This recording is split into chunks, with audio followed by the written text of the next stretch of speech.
because you are either with us or with them. As a result, the filmmaker has developed a paranoia for everyday news reports.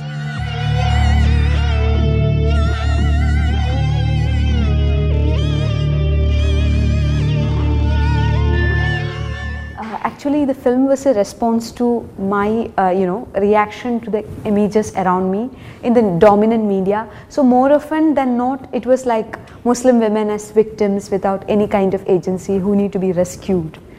So I, as a Muslim woman, I had a problem with it. So the film was a response to that.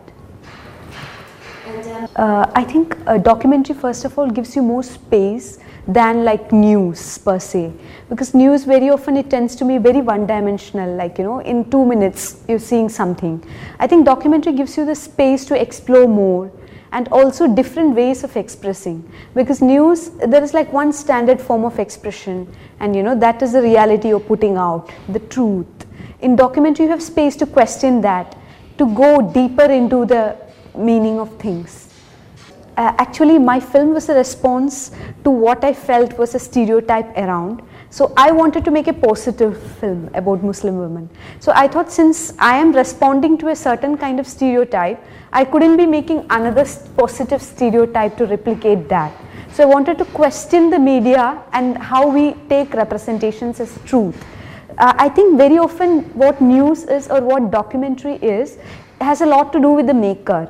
Who I am is, and the kind of insecurities and the kind of life I have had is going to influence what I'm filming. In documentary, you choose the characters, you edit them, and you put the camera, you pick whom you are going to give more space to. So it's very often who you are is, really influencing that. So I wanted to be transparent about that process. So that's why I wanted to have a fictional narrator like Zed. So my theory will be like, just like who I am is influencing the film I'm making. So who CNN is or who Al Jazeera is influencing the kind of news they put out.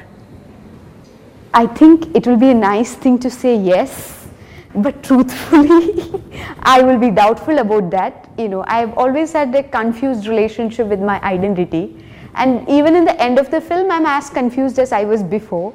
But it was interesting to meet these three characters and how they deal with the identity, and they're very sorted, and I'm not. About who they are, they're very sure about who they are, and I'm not. So it was interesting to meet people like that. So has it solved my problems? I don't think so. I think I wouldn't be a right person to answer to such a broad question like that, because Muslim women means coming from all parts of the continent, from all kinds of contexts. The problem you're facing in Iran will be something, and problem you're facing in France will be something. So I think as filmmakers, I might be saying about not just Muslim women, young filmmakers based in India. The only problem we face, where I come from, I face is whether you're Muslim or non-Muslim, it's like young filmmakers, there is lack of funding and all that. So per se, I don't think, maybe if I was working in Iran, I would be facing a certain set of problems. If I was working in France, I would be facing a certain set of problems. But I don't know if I could give a general statement about every Muslim woman filmmaker everywhere. Great. Thank you very much. Thanks.